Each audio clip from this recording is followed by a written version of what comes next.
Hello everyone, my name is Lily and welcome back to my channel.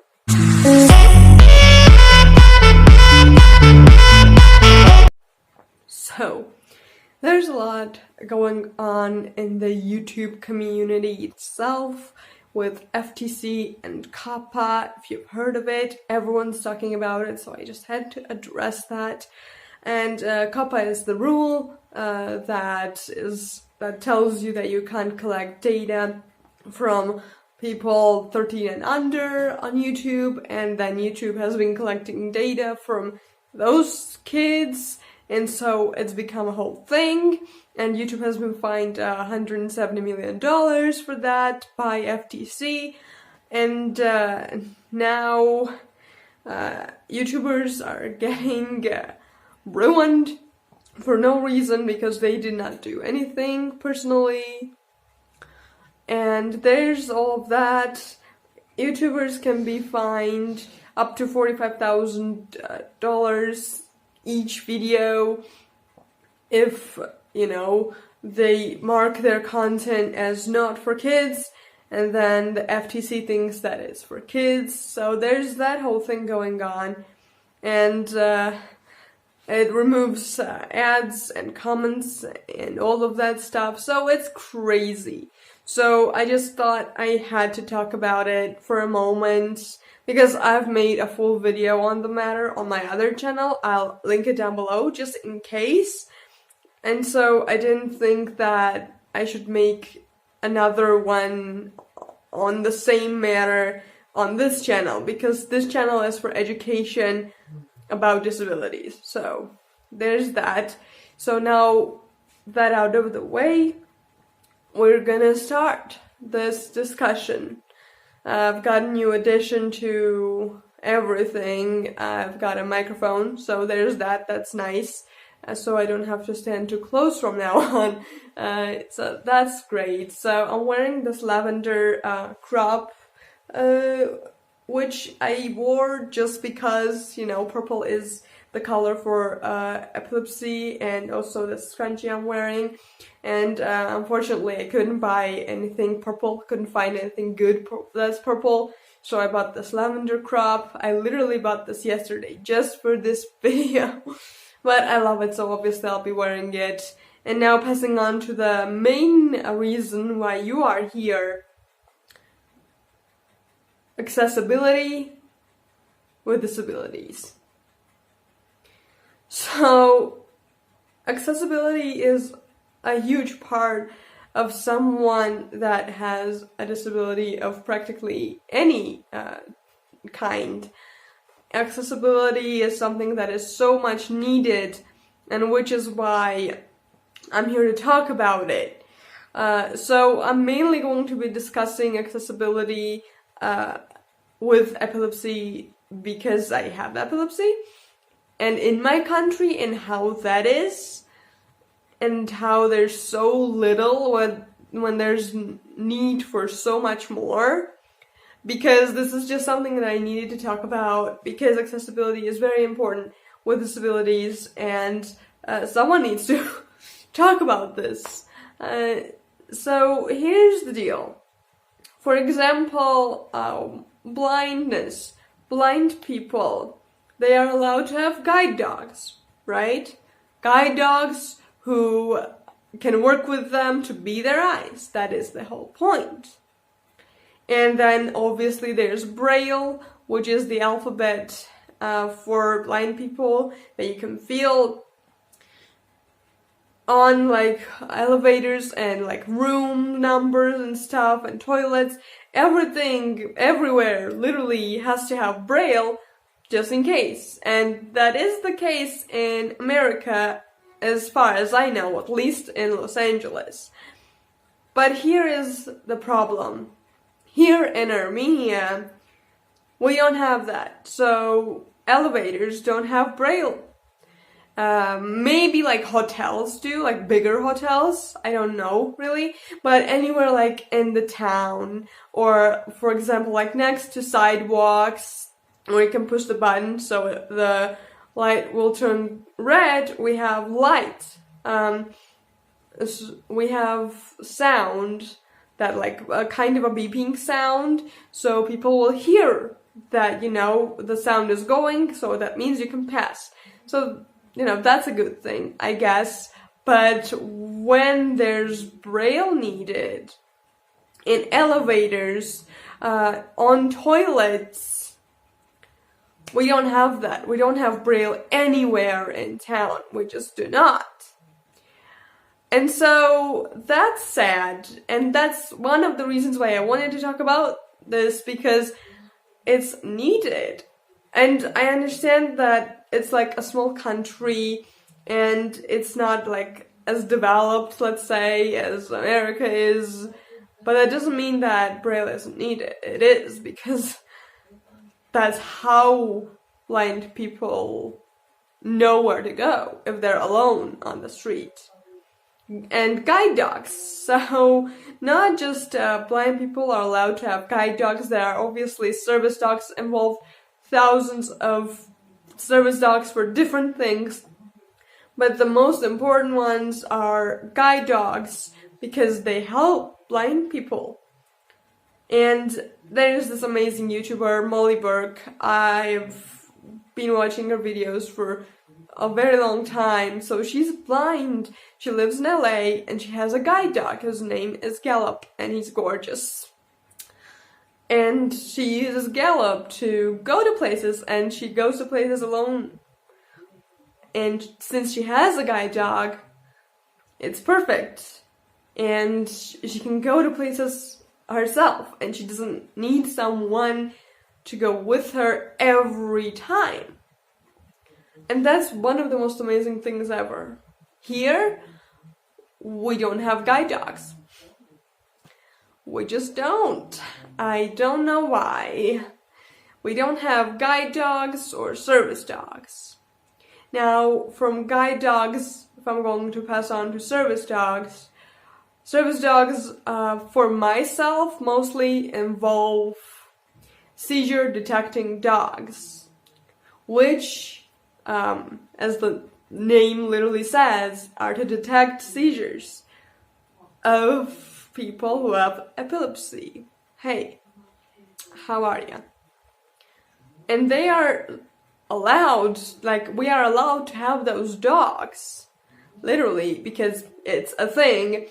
And for example, if I were in the US, I would most likely be able to get one, because that's something that I need in order to freely go to places and not be scared of, oh, what'll happen if I just randomly have a seizure? Because that's scary. And if I ever have a seizure, I'd much rather prefer to be at home, where even if no one else is, when I wake up, I realize that I had a seizure, I'm at home.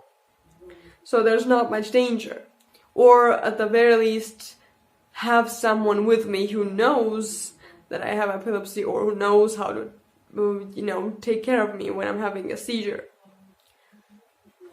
So seizure detecting dogs are something that are much needed if you're going to places alone, which I mostly do.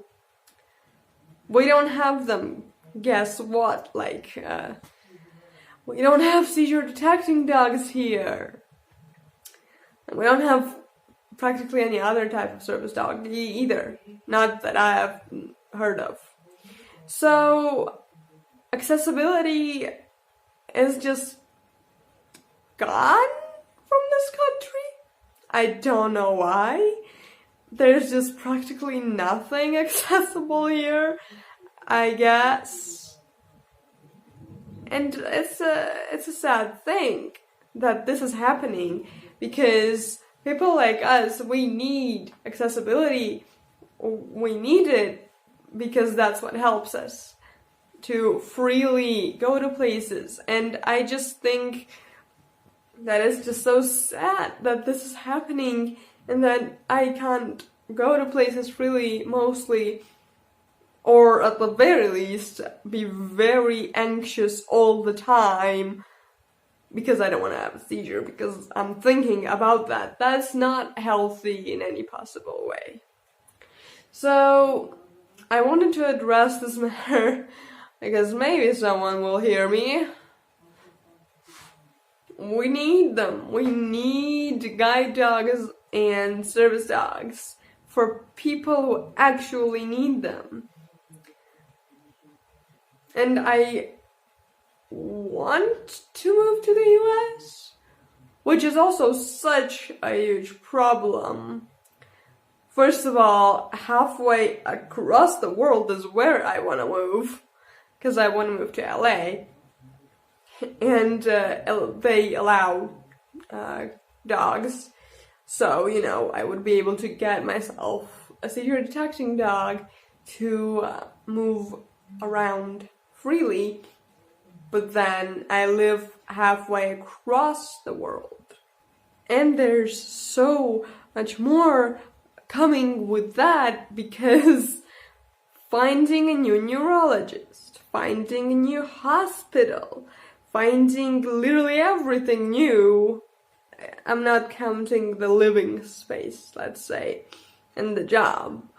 But then again, if you have a disability on your, you know, thing, then not everyone will take you to their office or whatever.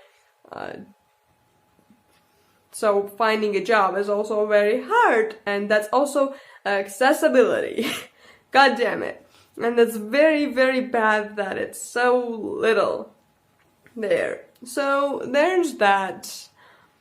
And then here now I am registered at my clinic that I've been registered in since I was literally born. Clinics are way easier than like to go to a hospital every time. So I'm registered, and I get free medication from the clinic, because they do that. It's kind of like your medical insurance, I guess you could say, because I'm getting free medication each month. And also I really need to go get it for this month. So if I move to another country, that's a whole deal to find everything. And also, what if like the country doesn't have the medication that you're getting? It's problematic. Everything is just so problematic when you have a disability like this. So there's that. And so I just wanted to say that accessibility is such an important part of our lives, and I really want to try to make it as accessible as possible, which is why I'm talking about it, in hopes that, you know, something will change, possibly, hopefully. I have high hopes for that. So yeah, and I wear this purple scrunchie as in a presentation and for awareness of epilepsy, and I also literally just, you know, bought this for that. So yeah, I've been wanting to film this video for like 2 weeks, but I didn't have anything purple to wear, so that got delayed, so, you know, I'm here now. That's what I wanted to talk about. If you have a disability and you've had any issues like this in your country, please comment down below, because I want to know all about it. And I just want to say, so, you know, the foundations, there are so many Instagram pages that are like Epilepsy Foundation, this country, that country, and there's a lot, and I like absolutely love that they have that. We don't have that, so there's another one of those things. So I need to talk to my doctors about that. Hopefully open one, because that's something that's needed. So I myself, let's say, quote unquote, am the foundation of Armenia, as we don't have one, because I like talk about it.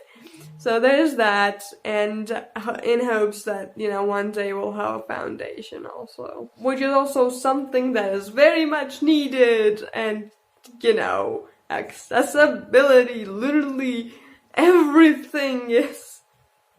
So obviously comment down below video ideas if you want me to talk about something specific that, involves epilepsy on my channel. Tell me down below. You can go check out my second channel where I discuss the whole FTC CAPA thing, which thanks to that might lose YouTube in general. So in this month I'm gonna be trying to upload as much as I can just in case something happens. It's gonna go into action January 1st, so we have a month, and if nothing is done, then YouTube is practically doomed after a month. There you go. And you can write FTC a comment, a very nicely done comment on their page of how they can improve all of this stuff, and tell them that this is just wrong, so I'm gonna leave that down below. There's a petition that you can sign, I'm gonna leave that down below too. Hi, me editing. Forgot to mention, Cameron Boyce's parents, Libby and Victor, opened a foundation which is no SUDEP now, which is for obviously education, and Cameron passed away from SUDEP. So I'll leave the link down below. You can go donate some money for a great cause to help some people who have epilepsy. Anyway, I'm gonna leave that down below. I also link their Instagram down below just in case if you want to check it out. So yeah, obviously if you liked this kind of a video where I just discuss the issues that we have with disabilities in countries that are smaller and that don't get much stuff, then please like this video. If you liked it, if you like, you can subscribe to me down below and turn on the notification bell so you won't miss any educational videos that I make about epilepsy. And that's it, I guess. Thank you so very much for watching if you came to the end with me, and I'll see you guys next time. Bye!